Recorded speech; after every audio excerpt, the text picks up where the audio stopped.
ಬ್ರಷ್ಗಳನ್ನ ಇಟ್ಕೊಂಡು ನಾನೇ ಹತ್ಬಿಟ್ಟು ಕ್ಲೀನ್ ಮಾಡಬೇಕು. ಇದು ಅಳ್ಳಾಡ್ತಾ ಇದೆ. ಅಯ್ಯೋ ಇನ್ನೇನು ಬಿದ್ದೋಗ್ತೀನೋ ಏನೋ, ಬಿದ್ದು ಸೊಂಟ ಮುರ್ಕೋತೀನೋ ಏನೋ. ನಾನು ಬಿದ್ದು ಸೊಂಟ ಮುರ್ಕೊಂಡ್ರೇನೆ ಇವ್ರುಗಳಿಗೆಲ್ಲ ಸಮಾಧಾನ. ಇರಮ್ಮ ಒಂದು ನಿಮಿಷ, ಗಟ್ಟಿಯಾಗಿ ಇಟ್ಕೊಂಡಿದ್ದೀನಿ ಅತ್ತಮ್ಮ ನೀನು.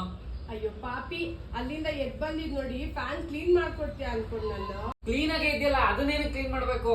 ಇಲ್ಲ ಬಿ, ಡಸ್ಟ್ ಇದೆ ಕಣೋ, ನೋಡು. ಅಯ್ಯೋ ಎಟಕ್ತಾನೆ ಇಲ್ವಲ್ಲ. ನೀನ್ ಇದ್ದಿದ್ದೆ ಡ್ರಾಮಾ, ಇಳಿ ಆಯ್ತು. ಬಾ ಮಗನೇ.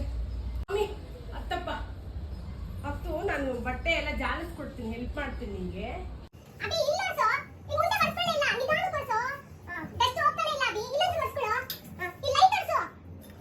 ನೋಡು, ಇಷ್ಟ ಮಾಡ್ತಿರೋದ ಹೆಚ್ಚು.